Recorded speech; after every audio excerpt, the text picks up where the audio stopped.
tenido en un momento dado bien indicado, se lo quiere quitar, no está muy claramente definido cómo desmontarlo. Y existe, digamos, la preocupación con base en algunos estudios de qué puede pasar con la evolución de los pacientes. El estudio Wisdom, que es el que más ha generado controversia, tiene un inconveniente, es que la declinación del BF1 que se registra es muy pequeña y no clínicamente relevante, y el seguimiento de los pacientes es solamente 1 año. Entonces, digamos que deja la inquietud que realmente pasa a más largo plazo. Yo, para resolverle la duda, para intentar resolver la duda en parte, porque no se la puedo resolver del todo y existe controversia al respecto, el mensaje sería: identifiquen bien los pacientes que realmente se pueden beneficiar de corticosteroide inhalado. Y les aseguro que lo estamos sobreusando y que solamente aproximadamente el 20% de los pacientes que nosotros vemos tienen una clara indicación de corticosteroide inhalado. En el ejemplo que usted pone, probablemente el paciente que está en grupo B no tiene indicación para corticosteroide inhalado. Ese paciente, si usted le pone corticosteroide inhalado, probablemente está sobretratado con ese medicamento. Buenas noches. En un paciente con EPOC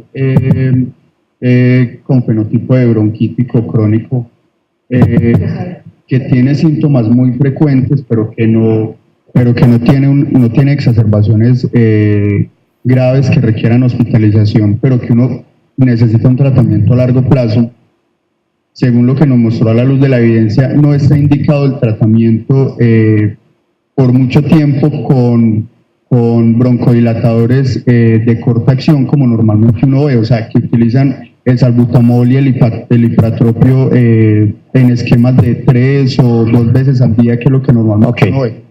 Bueno, esa es una buena pregunta también. Lo que se recomienda hoy en día, y eso es extensivo al asma también, es que los broncodilatadores de acción corta los usamos como medicamentos para control sintomático y los usamos como medicamento de rescate. En general no los formulamos con horario. O sea, usted no le dice al paciente, use salbutamol cada 6 horas, no. Use el salbutamol cuando lo necesite. ¿Sí? ¿Por qué? Porque es para eso, es para liberarlo de síntomas. ¿Sí?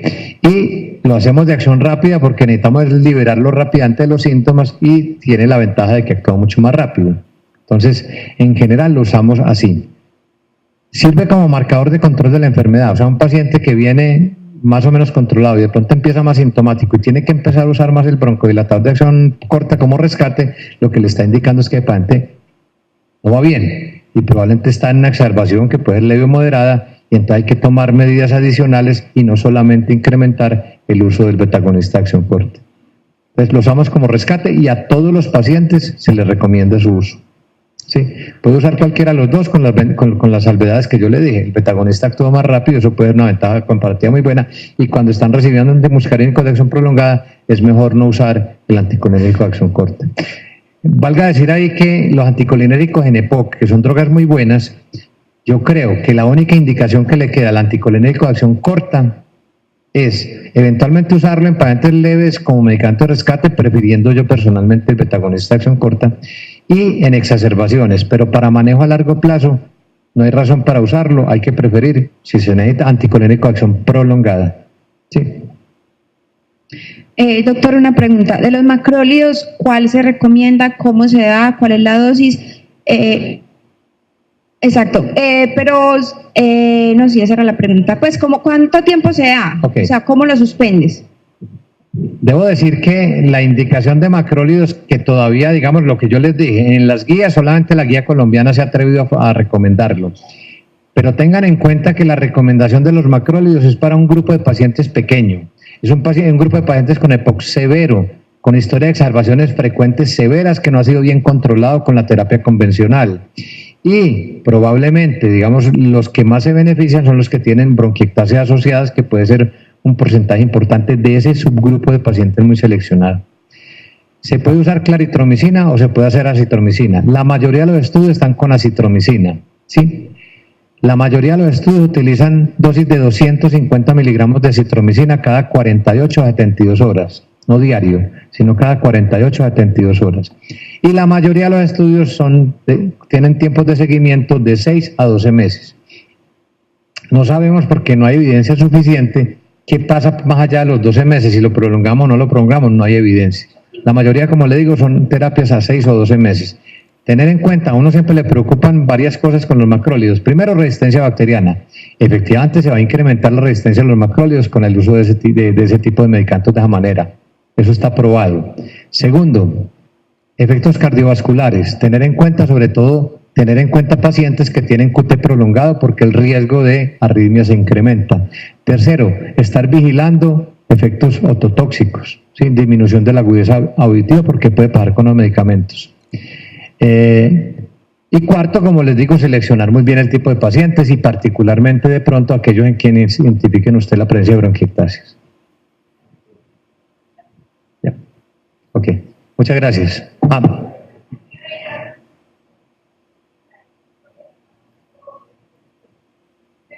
Ok, muchas gracias a ustedes.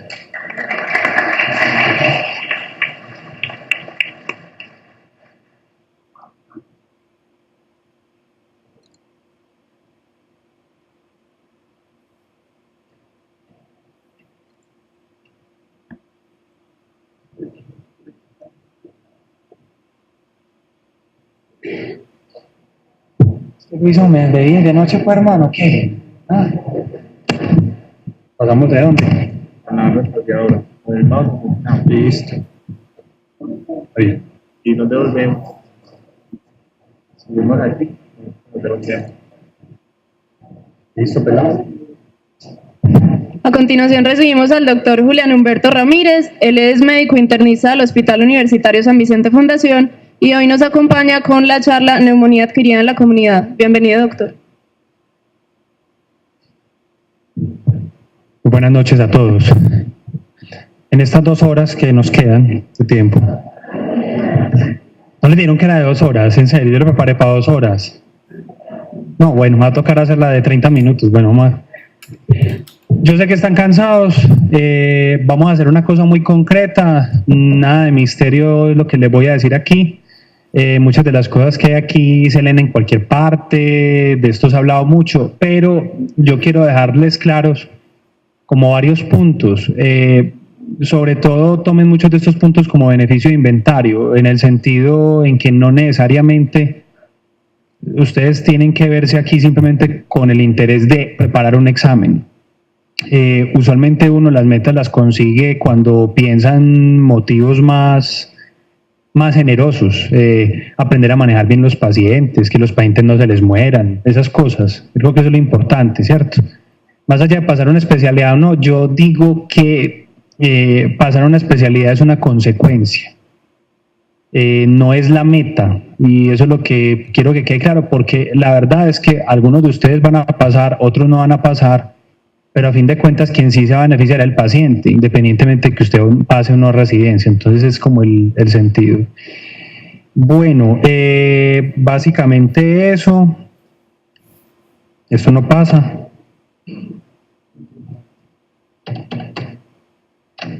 Ya. Esta es la bibliografía, una parte de ella. Perlasclínicas.com, que ya ustedes lo conocen. Ahí pongo casos cada cierto tiempo. Está el blog, que trato de mantenerlo lo más actualizado posible, y también está mi correo electrónico personal por si tienen alguna duda o pregunta. No creo que hayamos a tener tiempo de preguntas, pero por lo menos si alguna duda, pues siempre es bueno tener un correo electrónico de alguien. Vamos a hablar de un señor de 80 años, Casimiro se llama, un hipertenso tratado con hidroclorotiazida y enalapril, y hace 5 años fue tratado para una neoplasia de colon y ya se consideró en remisión y fue tratado con hemicolectomía y quimioterapia. Y el paciente tiene una adecuada funcionalidad para su edad, básicamente es independiente para su ABC básico, es uno de esos señores muy vitales. Vino por una semana de dolor torácico, y es un dolor torácico en el lado derecho, de carácter punzante, agravado con los cambios de posición, sin irradiación, y tiene una tos purulenta con tinte hemoptóico y disnea de moderados esfuerzos. Me parece interesante hacer el ejercicio desde aquí, pensando en los diagnósticos diferenciales. Yo les pregunto qué diagnóstico tiene, y ustedes van a decir neumonía. Claro, es el caso de neumonía. Pero una de las primeras cosas que les quiero enseñar en este momento es que uno nunca se debe ensañar u obstinar con un diagnóstico. porque cuando hace eso, mete las patas. Estos pacientes ancianos son de mucho cuidado.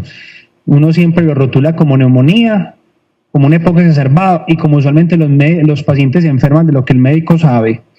Si usted no sabe si no hay neumonía o EPOC exacerbado, todos van a enfermar todos los pacientes. Entonces, como ejercicio, simplemente miren sus RIPS o el RIPS de su colega. Ustedes siempre ven que hay un compañero que siempre le gusta ITU, el compañero de las ITUs, ¿cierto?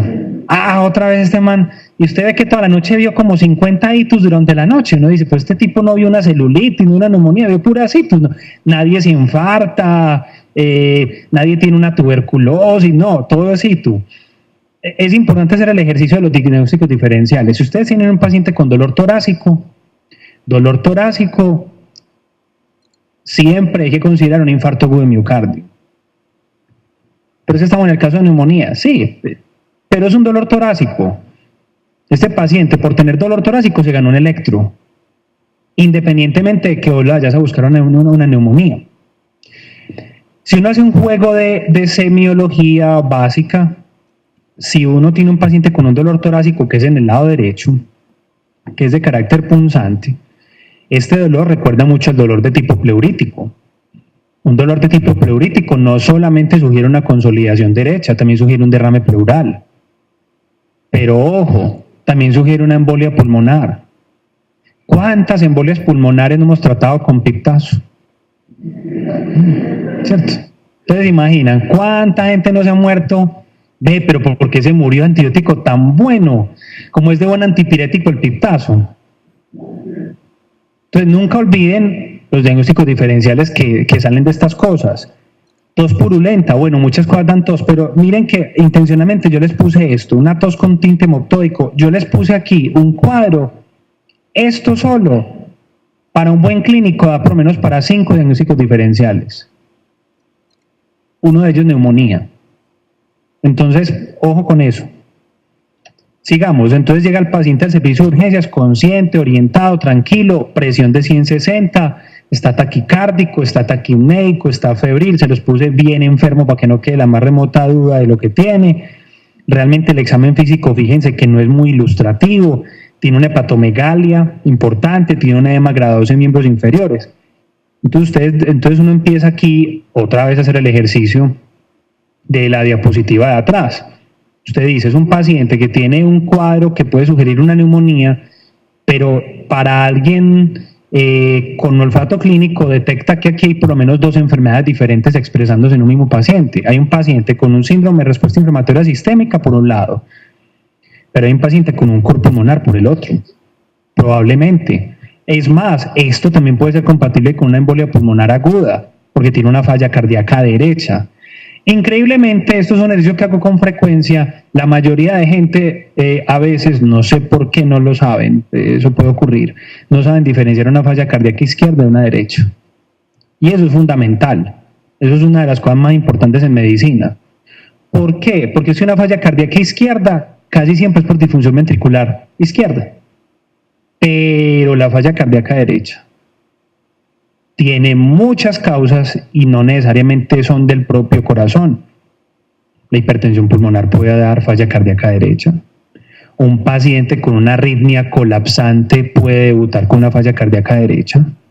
Un paciente con un infarto agudo de miocardio, no le busque crépitos. Y si un paciente con sospecha de infarto agudo de miocardio, este mismo viejito, tiene dolor torácico y además tiene evidencia de falla cardíaca derecha, tiene un infarto de ventrículo derecho. Y usualmente paciente con choque, sin crépitos, un diferencial es el infarto de ventrículo derecho. Y por eso es tan importante considerar este tipo de cosas. Por eso se los puse así como medio enredado. Lo otro es que el taponamiento cardíaco también puede dar una semiología muy parecida. Vea, una presión convergente, un dolor torácico mal definido, el paciente dice que es derecho. Pero de las poquitas cosas que yo rescato del Dr. House, rescato una: los pacientes a veces mienten, es cierto. Claro que yo no sé si es que el médico a veces miente, porque el médico pone también una historia que a veces nos dice quién mintió aquí, el paciente o el médico. Y yo no sé si es que el paciente como que al tercer día de estar hospitalizado como que cuenta la historia como es. Porque al tercer día no has notado que a todo el mundo le dicen cosas hasta que al tercer día parece un mago que, pues porque pensaste en una ITU, tiene una clara neumonía ese paciente, ¿cierto? Una clara neumonía, pero es que era evidente, yo no sé por qué te pasó. Entonces resulta que el señor llegó embolatado y dijo que le ardía para orinar y resulta que lo que tenía era tos. Eso puede ocurrir. Ocurre. Ese caso se parece mucho al de la gente en estado de embriaguez, también refiere sintomatología que no es. Sigamos con los exámenes: leucocitosis, neutrofilia. Les puse aquí la PCR, pero puede ser la sedimentación alta, PCR, ¿cómo le parece? Uroanálisis con bacterias y nitritos, una proteinuria bastante llamativa, se los puse muy enfermo, una creatinina 1,2, un BUN de 32. Vayan empezando a notar que hay varios órganos blancos aquí, ¿cierto? Miren que ya por aquí hay reactantes altos, por aquí el uroanálisis. Entonces les puse esto porque miren, bacterias, una ITU, ¿cierto? No es neumonía, es una ITU. Increíblemente ocurre, ¿cierto? Hasta en los mejores hospitales ocurren estas cosas. La gente llega con síntomas respiratorios, aparece una análisis, tiene una ITU, profe, ya le puse antibiótico, tiene una ITU. Pregunta: ¿es frecuente que los pacientes ancianos tengan bacteriuria sintomática? Sí. Porcentaje 70%, eso uno no lo tiene que aprender, pero significa que la mayoría de viejitos van a tener una bacteria en la orina. Entonces, si no es estrictamente necesario, no pido un uroanálisis, porque además se enferma más el paciente. Mire lo que le encontré, una proteinuria de 500 miligramos. Ya, y cae en manos de un internista, ya enredó. Este paciente puede tener un síndrome nefrótico también.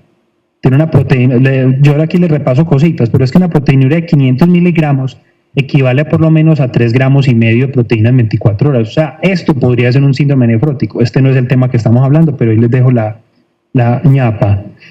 Tiene falla renal aguda, pero probablemente sea crónica, también una crónica agudizada, digamos.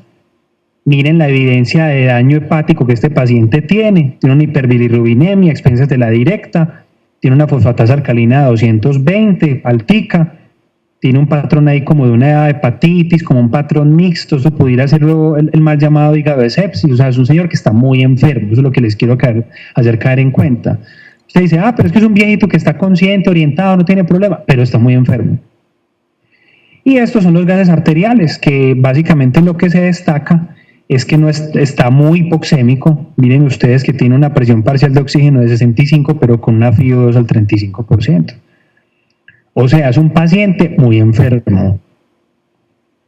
Intuitivamente hablando, ¿ustedes creen que ese paciente es para manejar en una sala de hospitalización común y silvestre? No, el paciente es para mandar por una unidad de cuidados especiales. ¿Qué necesitaron para saber eso? Sentido común. Sí, sentido común. Porque es que la gente se vuelve loca con este tema de las escalas. Yo se las voy a explicar porque estamos hablando de neumonía, entonces tengo que explicarles eso. Me toca explicarles eso, que me da hasta mucha pereza explicar eso un viernes. Pero sin ánimo pues de ser anarquista en estas cosas, porque tampoco se trata de eso. Lo que les quiero hacer notar aquí es que lo importante para que un médico sea buen médico es tener una cosa muy bien formada, y es el sentido común. Eso, que suena pues increíble que a uno le hablen de sentido común, pero sí. Y miren que todos los razonamientos que hemos hecho no se necesita ser demasiado inteligente ni brillante para concluir que el señor puede tener 5 diagnósticos diferenciales, que con los exámenes los diagnósticos diferenciales van a 10, pero con una gran diferencia. Y es que uno trata lo que cree que va a matar primero al paciente. Entonces, muy bien, tampoco nos vamos pues médicos con delirio de internista a hacer una lista de diagnósticos diferenciales, el servicio de urgencia reventado. No siempre tiene el compañero que cree que es internista. Yo tengo compañeros que creen que son internistas también. Se demoran 2 horas haciendo una historia y el viejito muriéndose de una sepsis. O sea, resuelva el problema. Los médicos resolvemos problemas. Trátelo para una neumonía. Este señor está muy enfermo, independientemente de lo que tenga. Hay que ponerle antibiótico. Tiene un síndrome de respuesta inflamatoria sistémica. Si es un viejito que tiene fiebre, ¿qué tan frecuente es que un viejito tenga fiebre? Rarísimo. Y todo el mundo esperando la fiebre para que esté infectado el viejito. Pero es que no tiene fiebre. Yo no entiendo por qué piensas que está infectado. Pues, Sí, el viejito, se te va a morir el viejito si no le pones antibiótico. Ilustrados en este caso, hay una cosa bien interesante. Parezco un viejito yo con esto, pues, porque no me he podido ubicar. Listo. Esta es la radiografía del señor. Grande, grande. Ustedes ven esto, ¿cierto? Grande, grande. Para un observador desprevenido es una consolidación. Dice, es una mancha blanca en un mar negro, es un patrón de consolidación alveolar, de pronto un derrame, de pronto una silueta cardíaca grande, en general una placa mal tomada, pues, entre otras cosas, ¿cierto? Pero si hacemos un zoom, un acercamiento, vemos que esta imagen es una imagen muy triangular, ¿cierto? ¿O no? Como es una imaginología, ¿cierto? Que es la imaginación. Imagine que eso es un triángulo, ¿cierto? Esa imagen triangular, ténganle mucho miedo, porque eso no es una neumonía. Eso es una tromboembolia pulmonar con infarto pulmonar. Y esa placa se las traje a propósito, porque uno en esto tiene que ser modesto, y es que este paciente mejor dicho, este paciente yo lo tuve y se me murió. Y la historia es así. Neumonía, no es una neumonía, piptazo, no mejoró con piptazo, ponele meropenem, que si no mejora, no, de eso es que tiene mal cubrimiento antibiótico, ponele vancomicina. Y bueno, yo no fui el único, el error, para que sepan ustedes que sus profesores casi no cometen errores, hombre, no. Era un equipo interdisciplinario, varios internistas, que llevamos al viejito 7 días en las mismas, cuando por allá un mago se le ocurrió pensar, ve esta radiografía, hombre, ese triángulo ahí, pues, como tan raro. Pidámosle una angiotaca a ese viejito. Y con tan mala suerte que salió el diagnóstico de embolia pulmonar, el otro día el viejito murió. Bueno, lo bueno es que no necesitó CPC. Nos lo ahorramos. Aprendimos inercia de CPC, eso es maravilloso, pues. Pero moraleja, la gente se muere de embolia pulmonar, la mayoría de pacientes hospitalizados se morirán de embolia pulmonar, la mayoría de pacientes que se mueren sin diagnóstico se mueren de embolia pulmonar, la triada característica de embolia pulmonar es rarísima. Entonces, todo paciente que no le cuadre, embolia pulmonar. Esa es la conclusión. Vean, eso pasa mucho en el EPOC exacerbado, por ejemplo. Paciente con EPOC exacerbado que usted lo trata bien, con lo que el profesor ahorita les dijo, y no se mejora a los 5 días, 3 días, mejor dicho, cuando una enfermedad se sale de su evolución, uno tiene que empezar a pensar. Acuérdense que los médicos nos pagan por pensar, ¿cierto? La cabeza no es solamente para ponerse sombreros, hebillas, pasarse al licés, la cabeza es para pensar. Si un paciente a usted se le sale de su historia natural normal, usted debe considerar que el diagnóstico no es. Paciente que se le salió a usted de la historia natural. ¿Cuál es la historia natural de una neumonía? Usted al tercer día el paciente lo tiene que ver aliviado, alentado, como decimos aquí en Antioquia, comiendo, ya con otro semblante. Mejor dicho, los 3 días son vitales para la mayoría de enfermedades. Pero si un paciente usted a los 3 días no se le alivió, bueno, y se le murió muy fácil, que usted eso no era lo que tenía definitivamente. Pero si un paciente le pasa 3 días con el mismo manejo y no te mejora, amigo, piensa que estás equivocado. Y eso pasó con este paciente, y el ejemplo se los tengo con este mismo caso para una tuberculosis también, que se confunde fácilmente con una neumonía. Entonces, dándole antibiótico, acuérdense que la primera causa de neumonía lenta resoluble, voy a cumplir la promesa a las 2 horas. Acuérdense que el principal diferencial de la neumonía lenta resolución es la tuberculosis. Este paciente de entrada, vaciloscopias, de entrada. Sigamos. Entonces, este caso me ayuda a hablar de varias cosas que voy a tocar. El abordaje epidemiológico de la neumonía, básicamente la 8ª causa de muerte en los Estados Unidos. Generalmente hasta el 20% de esos pacientes van a dar a UCI. Estos son como números que no tienen que anotar ni aprenderse, pero son como para darle más academia a la cosa. Y 40-80% de los pacientes admitidos a UCI por neumonía van a ventilación mecánica y más del 50% tienen choque recurrente. ¿Para qué les digo todo esto? Esto es lo que no debería pasar con un paciente con neumonía. Un paciente con neumonía no tiene por qué ir a dar a una unidad de cuidados intensivos. Si usted hace una cosa y solo una cosa, le pone antibiótico rápido. En todas las infecciones, pero especialmente en dos, en neumonía y meningitis, poner antibióticos en la primera hora disminuye la mortalidad dramáticamente. Y hay estudios claros que dicen que por cada minuto después de la hora en que usted retrasa el antibiótico, el paciente se le muere. Entonces, esto no tiene por qué ocurrir. Yo sé que es más fácil poner antibióticos que quitarlos, pero hay ocasiones en que si uno tiene la sospecha de que un paciente está infectado, es mejor ponerle antibiótico. Y si usted el otro día ya lo vio demasiado aliviado, un paciente en 24 horas no se mejora con antibióticos, usted lo ve demasiado aliviado y a usted le queda la duda, quíteselo. Pero si usted piensa que el paciente está infectado, y más este señor que es de edad y tiene una respuesta inflamatoria sistémica, no se ponga a perder el tiempo y a decir, no, ¿será que está infectado? ¿Será que no está infectado? Ponga el antibiótico, que si el paciente le mejora rápido, usted tiene la potestad de quitárselo, los antibióticos también se pueden quitar. La neumonía incrementa con la edad por el concepto de inmunosenescencia, que es una de las cosas que en este paciente estamos viendo. Ahora, hay unos factores que predisponen a neumonía: la alteración del estado de conciencia, el tabaquismo, el alcoholismo, el hecho de que el paciente tenga hipoxemia de acidosis crónicas, que tengan inhalaciones tóxicas, el edema pulmonar, la uremia. Entonces, un paciente, ojo, que también pasa, los pacientes renales crónicos en terapia de reemplazo renal, que usted los trata por un edema pulmonar y el bendito edema pulmonar lleva 3 días y no se mejora, la misma historia. Un edema pulmonar mejora espectacularmente. Un edema pulmonar en 24 horas se debería resolver en condiciones normales. Si es un edema pulmonar derivado sobre todo de emergencia hipertensiva. Por un paciente que a vos no se te mejore de un edema pulmonar, con la terapia que es, tiene otra cosa. Tiene una neumonía, otra vez tiene una embolia pulmonar. Bueno, otra vez el juego de los diferenciales. La malnutrición y la inmunosupresión, la edad avanzada, ya dijimos la neuropatía crónica, la neumonía previa, la disfagia por el tema de la neumonía aspirativa.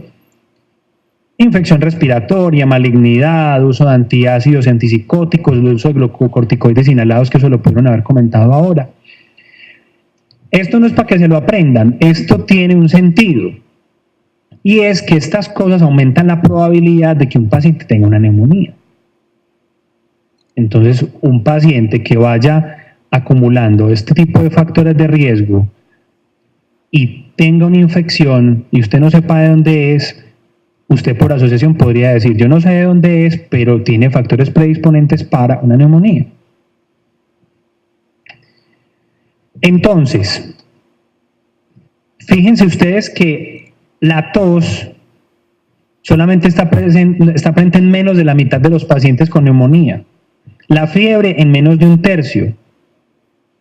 La disnea es frecuente y el dolor pleurolítico es infrecuente. Es decir, el cuadro típico, el paciente con neumonía, que tose, que tiene un dolor como el los pinté, pues, eso no es un caso frecuente.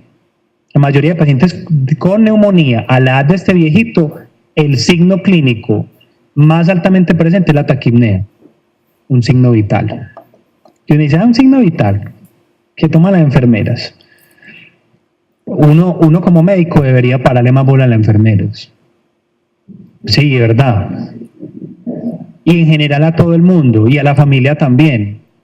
Pero es que a veces nosotros, el ego no nos deja dejarnos enseñar de la familia. Entonces nos da rabiecita que la familia nos diga, doctor, lo veo muy enfermo. Yo lo veo muy bien. Doctor, vea, ya no es el mismo. Pues que ¿cómo va a ser el mismo? Está en un hospital uno se enloquece, no va a ser el mismo, por supuesto que no. Mire que yo tampoco soy el mismo, llevo corrido. Yo entré rosadito y mire cómo estoy de pálido. Bueno, en fin. La taquipnea es el síntoma más frecuente en neumonía y en pacientes ancianos cobra muchísimo valor la taquipnea. Cambios del estado mental, apenas 32%. Esos porcentajes no son para aprendérselos. Les quiero ilustrar un concepto, que estos síntomas no son frecuentes y que para uno diagnosticar una neumonía tiene que tener un alto índice de sospecha. La producción de esputo en un 30%, es más como una neumonía bacteriana, es decir, un paciente que tenga una neumonía bacteriana va a ser una tos productiva, y en general el concepto de tos productiva o tos seca ayuda a orientar un poquito la etiología de una bacteria o un virus, eso ayuda bastante. La producción del esputo muy importante y depende mucho del estado de hidratación del paciente. Entonces puede ocurrir que el paciente al principio haga una tos seca y usted lo hidrata 12 horas y le hace una tos productiva. Y eso mismo pasa con la radiografía. Nosotros tenemos el vicio de pedirle tacar a todas las neumonías. Cuando hablo de nosotros, hablo de los internistas, nosotros. Y ustedes, si tienen un tacar disponible, seguramente también usan y abusan del tacar. El tacar aplica una radiación de 80 veces un TAC normal, ¿cierto? Para empezar. El tacar ha demostrado aumentar la incidencia de cáncer de seno en mujeres. Y uno es feliz mandando tacar. Uno va a saludar al hospital y le pide un tacar. Buenas noches, un tacar. No, vengo a saludar, hombre. Vengo a dar una conferencia aquí a los muchachos. Me haga tacar, por favor. Es súper importante ese tema de la hidratación. Si usted hace una placa al principio y la placa no le muestra neumonía, no crea que su paciente no tiene neumonía. Hidrátelo 12 horas y vuelve a hacer la otra placa y se va a sorprender de lo que va a encontrar. Yo por lo menos me he ahorrado muchos tacar haciendo eso, simplemente hidratando al paciente bien hidratado. Y la observación, que eso es lo otro que hemos perdido. Uno de los pacientes los tiene que observar, hombre, o sea, hay que poner el antibiótico con un diagnóstico provisional, pero no se quede tranquilo, es un diagnóstico provisional. Entonces reevalúe el paciente, a las 6 horitas vaya a darle vueltica, la ronda de pulgar, ¿bien o qué? Bien, un saludito, bien, ¿cómo vas? La gente bien, va muy bien. Mire la cara del paciente, un paciente que está enfermo tiene cara de enfermo, indudablemente. Eso suena chiste, pero es que nosotros no miramos a los pacientes a veces a la cara. Usted por los ojos puede llegar a intuir si un paciente tiene una infección. Pues esto les va a sonar muy ridículo. En la era de la biotecnología, de la PCR, de la procalcitonina para diagnosticar neumonía, mirar a los ojos al paciente es importante, hombre. Eso es un signo muy importante. La apariencia general de un paciente cuando usted lo evalúa es una de esas cosas que uno no debería desechar. Si usted a un paciente no le gusta, dice, este paciente no me gusta, no que no le caiga mal, sino cuya apariencia no sea muy halagüeña para el doctor, que usted diga, hombre, este paciente no me deja tranquilo, siga ese paciente, no lo descuide. Alguna vaina rara tiene con absoluta seguridad, alguna cosita rara tiene, y si uno es juicioso y los observa y se les pega, los ayuda y corrige los errores que uno tiene, porque en esto es muy fácil cometer errores y los vamos a cometer, pero que es lo importante, que uno los corrija a tiempo. Entonces, que si usted metió las patas las primeras 6 horas del diagnóstico, a las 6 horas usted va y le dice, no, este paciente no tiene esto, ¿no? Quítale esos líquidos que ves, se está hidratando demasiado, mira, este paciente lo que está es infartándose, hombre, yo perdí aquí 6 horas. Pero esas 6 horas no se pueden perder pensando en una infección, eso sí no. Entonces, si ustedes piensan que un paciente tiene infección, otra vez se los digo, pongan el antibiótico. Sigamos, ¿cuánto llevamos? 40 minutos. Ya voy a ir acabando. Ya dijimos lo de la fiebre, ya dijimos lo de la taquipnea, ya dijimos la taquicardia, la hipoxia grave. Bueno, estos indicadores objetivos de la hipoxia grave y la hipercapnia grave intubación, esto hay que mirarlo con lupa, ¿cierto? Esto no es solamente que un paciente tenga esto y uno lo intuba pues ahí mismo, es una cosa más compleja. Si usted piensa que un paciente se le va a cansar de respirar, ese es el que usted tiene que intubar, así de sencillo. Esto es muy importante, pero la apariencia del paciente es importante. Usted dice, este paciente me está con 40 respiraciones por minuto, ese paciente no me va a aguantar mucho tiempo. Ese paciente posiblemente yo lo tenga que intubar. Entonces no espere a que lo tenga que intubar. Uno tiene que ir un paso adelante de la complicación. Ustedes nos han preguntado muchas veces de qué depende la famosa buena espalda o mala espalda. Es que hay gente que tiene mala espalda, hombre, no. Pues yo sé que estamos en un curso muy científico y toda la cosa, pero ¿a usted no les ha pasado que hay gente como que es de malas con los pacientes? Vea, eso no es ser de malas con los pacientes. Eso muchas veces depende de una cosa, y yo lo he observado porque mi espalda era mala y ya no es tan mala. y es porque corregí una cosa, y esto de la espalda pues no tiene evidencia, es evidencia Z, ni siquiera alcanza a hacer opinión de eso, pero una cosa sí es cierta, si usted deja que a un paciente se le complique las narices, eso sí es tener mala espalda, y eso es lo que hacemos nosotros comúnmente, dejamos que los pacientes compliquen. Paciente con neumonía, con 40 respiratoria, usted ese paciente tiene que observarlo, y si a la hora no le bajó la respiratoria de 44, vaya buscando si lo va a intubar, o vaya buscando a dónde lo va a mandar. Pero el paciente, si usted lo deja ahí, si usted no le intuba, su compañero que siempre recibe todas las maternas que usted no quiere atender y que las reciba al otro, ese neumonía también le va a caer al otro. Pero el pato feo es para el paciente, es que es el que realmente sufre. Sigamos. PCR alta, mayor de 10, generalmente es neumonía, generalmente es elevada en infección bacteriana, generalmente se correlaciona con alta gravedad. La PCR no es infalible, no todos los pacientes con neumonía le dan PCR, es una ayuda diagnóstica, no reemplaza el sentido común del médico, eso lo dicen todos los libros. Los exámenes y los conceptos aquí contenidos no reemplazan el criterio clínico del médico, todas las guías lo dicen. Procalcitonina, qué pereza hablarles de la procalcitonina, me toca hablarles de la procalcitonina porque en general yo creo que esto los biomarcadores hay que mirarlo con mucha cautela. Mire, esto es una locura, ya vamos incluso en el tema de los biomarcadores, ya hay quienes están tratando de patentar el uso de leptina sanguínea para fibromialgia, una cosa fastidiosa. Pues que para toda enfermedad tengamos que inventar un biomarcador, ya eso se vuelve un poquito fastidioso. Y que a uno lo frieguen con esto en un examen de admisión es francamente fastidioso. Básicamente, el concepto de procalcitonina es el siguiente. Ayuda a diferenciar la etiología entre una infección bacteriana y viral. Los estudios hechos con procalcitonina son hechos en neumonía, pero para definir si un paciente se va para la casa o se queda hospitalizado. Una vez más, la procalcitonina no debería reemplazar el criterio clínico. Entonces un paciente ahí boqueando con 40 respiratorios, pues tiene procalcitonina negativa, no, o sea, para la casa, no, alta, ¿cierto? No reemplaza el criterio clínico. Valores mayores a 0.25 microgramos, se aconseja antibiótico, menores de 0.1 no. Esto no se lo aprendan, porque esto de la procalcitonina tiene demasiada controversia, muchos infectólogos no le creen a la procalcitonina, ni siquiera a la PCR. Increíblemente, los infectólogos que yo conozco que más saben de neumonía, a lo único que le creen es a la leucocitosis. O sea, que no se acompleje si no tiene procalcitonina. Pues, no tengo procalcitonina, no puede ser. Bueno, hay otras ayudas que las guías ITSA recomiendan, sobre todo para neumonías graves. El antígeno urinario para neumococo y legionela, el cultivo de esputo muy importante para neumonía, el panel respiratorio viral muy importante para los diferenciales, y los hemocultivos que a mucha gente le fascina pedir hemocultivos, parecen vampiros pidiendo hemocultivos. Hombre, en general la neumonía no necesita hemocultivos. La neumonía que necesita hemocultivos es la neumonía que lo mata a uno, que lo pone chocado, que lo manda para UCI. Se pide hemocultivos, pero un paciente con una neumonía, a este paciente probablemente yo sí le pediría hemocultivos, pero no a todas las neumonías hay que pedirle eso. ¿Esto para qué me sirve?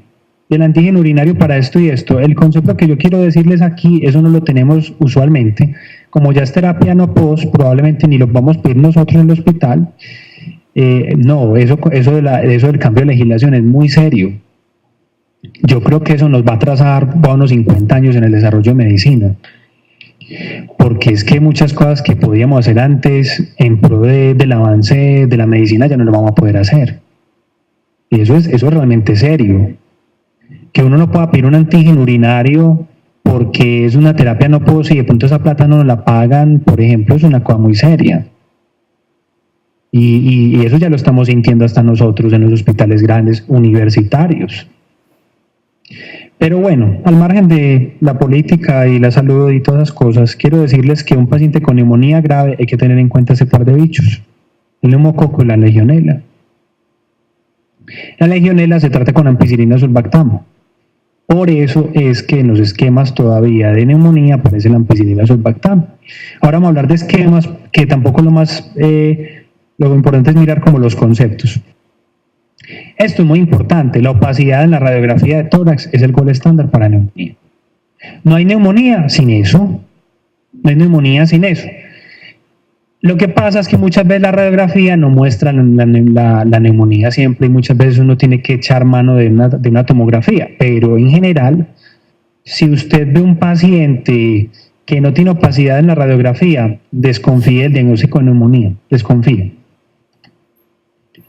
Hay unas escalas de estratificación del riesgo, básicamente son para establecer gravedad, porque lo que dice la evidencia es que a veces el juicio clínico no es exacto para hablar la gravedad de la neumonía. Yo no creo que esto sea cierto de 100%.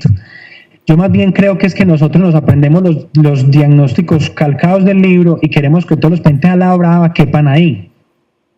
Y resulta que no, los pacientes, cada uno hace una neumonía diferente como quiere. No decimos pues del valor del individuo, cada paciente enferma lo que le da la gana y como le da la gana. Entonces no todos los pacientes van a hacer la neumonía igual. Entonces a veces uno espera al paciente típico pulpito, de la tos productiva, de la disnea y deja pasar neumonías por eso. Entonces por eso es que se inventaron dos formas de hacer las cosas, la forma larga y la forma corta. La forma larga es esta. Que no tiene mucho sentido que desaprendan eso, ni eso les va a caer en el examen ni nada. Simplemente tengan en cuenta lo siguiente: hay unos factores que confieren más gravedad de neumonía, ¿cierto? El hecho de ser hombre, el hecho de vivir en un hogar geriátrico, el hecho de tener cualquier comorbilidad y, muy importante, los signos clínicos que confieren gravedad para neumonía. La alteración del sensorio. Esto es una preguntita que yo le hago mucho para fregar la vida de los internos y los residentes, y es: ¿cuál es el reactante de fase aguda más importante en un anciano? Empiezan a botar caspa. Procalcitonina. El que leyó el New England ayer, pues ya van a ir a acabar de por visto. Bueno, no es. ¿Qué PCR? No. ¿Qué leucocitos? No. ¿Qué taquicardia? No. La alteración del sensorio es el reactante de fase aguda más importante en un anciano. Es decir, un viejito con delirium es un viejito infectado hasta que no se muestre lo contrario. Nada, chacale demencia al pobre viejito pudriéndose la neumonía. No, señora, tiene demencia, hay que aceptar la voluntad de Dios, el viejito ya está demente. ¿Cierto? El pobre viejito ahí muy tullido de la neumonía y uno diciéndole que es un delirium, pues es un descaro, hombre. No. Son viejitos con alteración del sensorio, importante. Pero si usted le suma puntos a eso y dice, es un viejito con delirium y taquipnea, hipotenso, con alteraciones de la curva térmica extrema, taquicárdico, hombre, no era que tiene una neumonía, no era que de casualidad este viejito no tiene una neumonía. Aquí más cosas, muchas variables. Estas variables salen de estudios de análisis multivariados, pues esto no lo tienen que aprender, pero lo que quiero decirles es que un viejito que tenga BUN elevado, el BUN es un reflejo no solo del riñón, sino de la hidratación. Eso indica también gravedad. El hecho de que esté hipoxémico, el hecho de que esté hiperglicémico. Bueno, esa es la forma larga. Eso ya viene en MedCalc y en muchas aplicaciones médicas, entonces simplemente decir que entre más puntos, más oportunidades tienes de ganar la muerte. ¿Listo? Muy bien. Pero esto es importante, esto es muy importante, que esta escala, siendo muy larga, muy interesante uno sumar puntos en la vida, no tiene habilidad para discriminar quién está más enfermo que quién, te no sirve. No sirve muy poquito. Dice, sí está muy grave, pero no le dice usted, es decir, ¿será que está muy enfermo para meter a UCI, muy enfermo para andar para la casa? Y fuera de eso, en un paciente joven y previamente sano, mire que estas escalas dependen mucho de qué tantas comorbilidades, qué tantas preexistencias tenga usted. Mire que aquí, paciente joven, con neumonía grave, y usted se puede pelar con este puntaje. Entonces, usemos el curso 65, ¿cierto? Viejo conocido. Esto es lo que uno tiene que aprenderse, pero más que aprenderse la escala, que es bueno aprendérsela, simplemente miren ustedes que otra vez el hecho de estar con confusión. Miren este viejito, tiene todas, intencionalmente este viejito está en la remala, este viejito que mételo a la unidad de cuidados intensivos. Miren ustedes, tiene un curso 65 de 5 puntos, tiene el máximo riesgo de morirse, pero miren ustedes, si este señor solamente tuviera confusión y taquipnea, tiene neumonía. Así de sencillo. Entonces uno en el rural que no tiene ni una placa de tórax y un viejito tiene confusión y taquipnea, hombre, hay que poner antibiótico para neumonía. Vos no tenés cómo hacer ahí una disquisición académica porque ni siquiera tenés con qué hacer una disquisición académica. Tenés la clínica, tenés un viejito confuso y con taquipnea, eso es una neumonía, punto. Muy bien. Aunque es más específico que el PCI y discrimina mejor que entre los pacientes que requieren hospitalización, puede subestimar la mortalidad en adultos mayores por el problema que también les digo, y es que los pacientes mayores muchas veces no parecen tan enfermos como ustedes ven acá. Muchos de los viejitos vienen con beta bloqueador, entonces no le busques taquicardia, no la va a tener. Hay gente que confía demasiado en la taquicardia, pero sepan ustedes que bajo efecto de beta bloqueador, ese signo vital pierde mucha importancia. Y hay otros de los que no voy a hablar. Estos tampoco voy a hablar mucho, pero simplemente el hecho de que usted tenga un señor con neumonía y que ya esté chocado es para UCI. Así de sencillo. No tiene que estar intubado.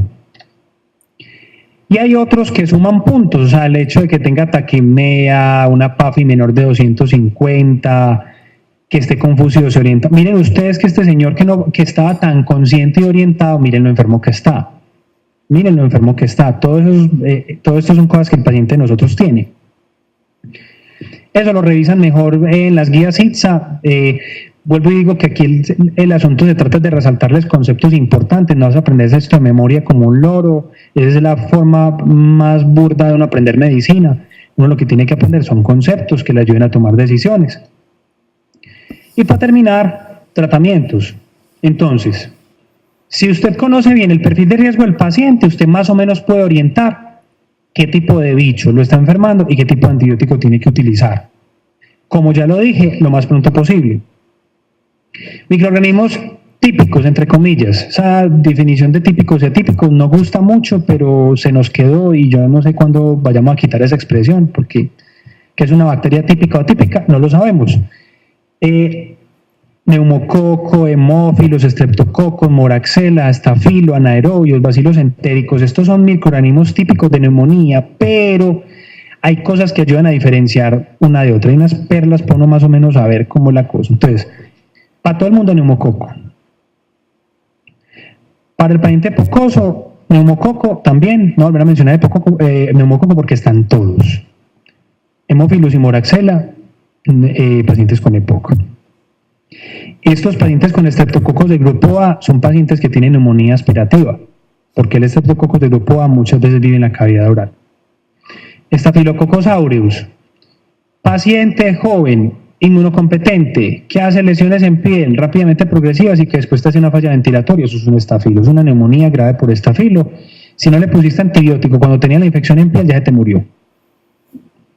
Ah, hizo neumonía, ahora sí es un estafilo, ya, ¿para qué?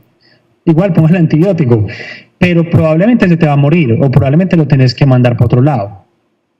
Anaerobios y bacilos gram negativos en alcohólicos, en pacientes con disfagia, en pacientes con enfermedad cerebrovascular, en pacientes que hacen neumonía asociada a los cuidados de la salud. Estos. Muy bien.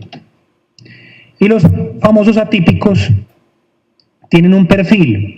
Legionela, viejito con diarrea, dolor abdominal, atontado, expuesto al aire acondicionado en el Hotel Maryland de Estados Unidos. Hubo una epidemia de legionela en el Hotel Maryland de Estados Unidos hace 2 años, ¿cierto? Por aire acondicionado. Como estamos en la época de la globalización, pregúntale a tu paciente de qué hotel viene y de qué parte viene. No hemos detectado muchos casos de legionela, pero que los hay. Pacientes con neumonías graves, hay que incluir legionela dentro de los microorganismos a tratar. Micoplasma y clamidófila son bacterias típicas, mire pues usted, son típicas atípicamente de pacientes jóvenes que hacen neumonías, con una característica clínica muy importante, neumonías sibilantes. Un paciente joven con un cuadro asmático, ¿usted se ve? Pero un paciente asmático, entre comillas, pero muy enfermo, muy indispuesto, con síntomas de respuesta inflamatoria sistémica y grave, no hacen mucha consolidación. Esos pacientes hacen los famosos patrones de árbol de engemación, que es un diferencial de la tuberculosis, pero también hacen patrones de pequeña vía aérea en las tomografías de alta resolución. Estos ya son cosas pues como bonus track, pero simplemente en un paciente joven, que empiece con un cuadro respiratorio larvado, generalmente precedidos por infecciones respiratorias superiores, otitis, amigdalofaringe, no se vaya que esto se va a componer, hombre, nos vamos a acabar. Te puedo decir, y la Clamidófila citasi es una bacteria que es una zoonosis, esta la transmiten los pajaritos.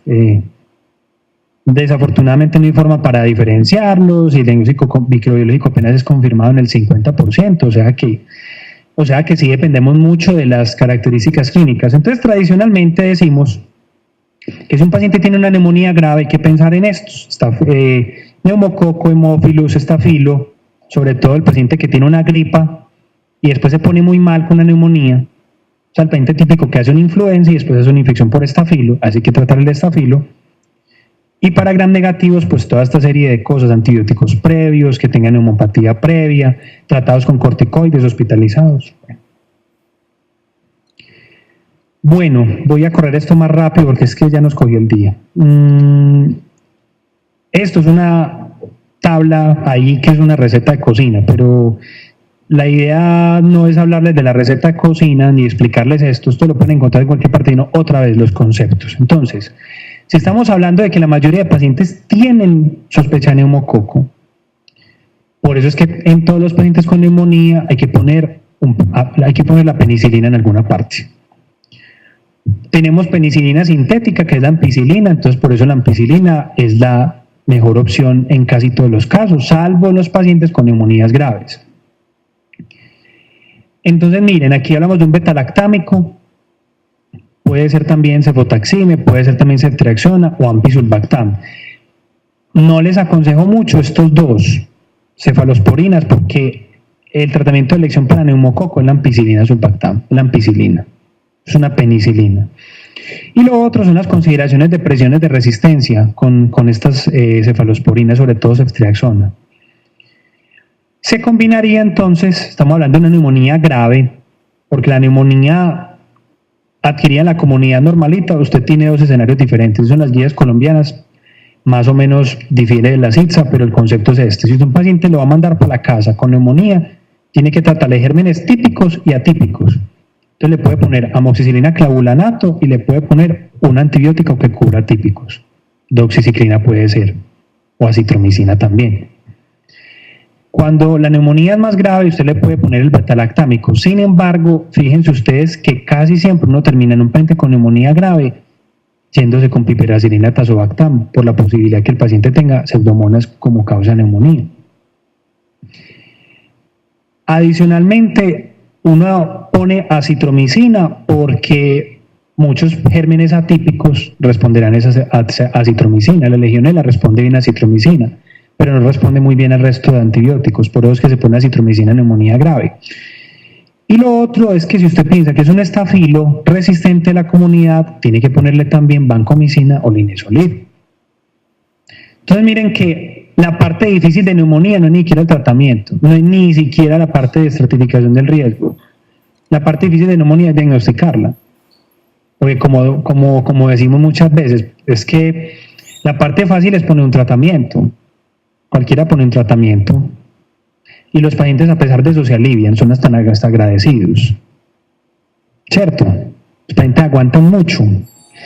Pero el punto importante aquí es: haga un buen diagnóstico, formule un buen diagnóstico. Yo creo que esta era la última. Bueno, estos son algunos artículos recomendados. Aquí no incluí los de la bibliografía. Les puse un par de artículos muy interesantes, una revisión, y creo que les puse un RCT. No es para que se lo lean todo, pero es como para que sepan que esto va a cambiar, y es el famoso paradigma de los gérmenes atípicos en neumonía. Ya hay estudios que empiezan a mostrar que a los pacientes, a un grupo de pacientes, sobre todo los que no tienen neumonía grave, les va igual betalactámico o atípico. Los veo con mucho afán de dicen, entonces supongo que no hay preguntas, ¿cierto? Que están despagando maletas así. Bueno, muchas gracias entonces.